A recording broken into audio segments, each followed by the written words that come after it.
Okay, we'll talk wind. Now, again, the Colors Range book has a set of basic wind rules that will help you get on target and start building your own experience.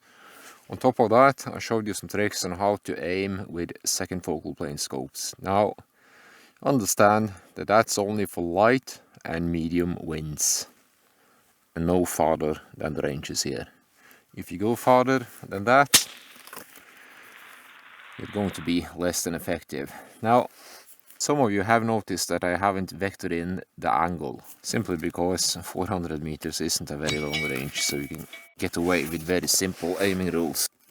Now, the great weakness with second focal plane scopes is that no matter what I do with the magnification ring, the reticle stays the same, which also means that any hash mark I have in this reticle will change value depending on the magnification. Now, with the first focal plane scopes, you can use it as a ruler. They have a fixed value and you can shoot very effectively and very precise in the wind. Not so much with the second focal plane. But the gun will still fire, the mechanics in the scope will still work, and you can't do away with aiming. So 500-600, I wouldn't shoot much further than that. Now, we learned that as long as we have wind, the wind will always move the bullet, and aiming straight on like this will never work. So if you have a light wind, and a light wind is when you see the movement but you cannot determine direction, then you aim just a little to the side depending on which side the wind is coming from.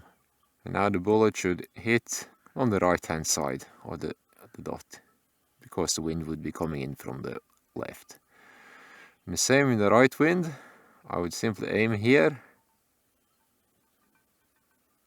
and the bullet will strike on the left hand side. And when you go up to medium wind, that's when you get to see the direction. You see the leaves bending into the wind and you can see the grass pointing in the direction of the wind. In the case of a medium wind, you put a little air between the dot and where you want to hit, not much.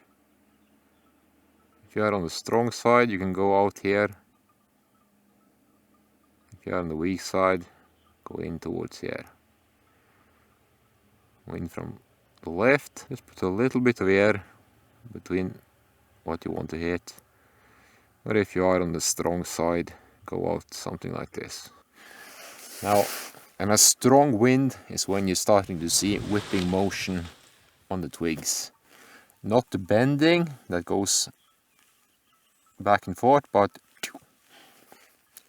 a noticeable whip. And with the second focal plane and the simple wind rules, you should be shooting. Now, you also have wind angle. If you have a distinct left or right, you apply these rules. Now, sometimes you have a wind coming in from the angle, and it's very difficult to discern if it is, or not very, you can barely discern that it's a left wind or a right wind. Or for a hunter, something like this in the front.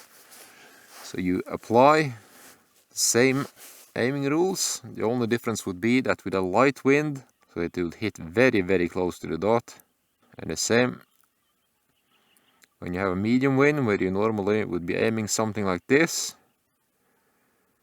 you just fall back to the normal light aim. And these simple aiming rules will work at the short ranges we are speaking of here. Class all the ammunition, you will find that you only have 4 firing solutions that will always get you on target, as opposed to 11-12 for the BDC. And this applies to approximately 60% of the ammunition on the European market.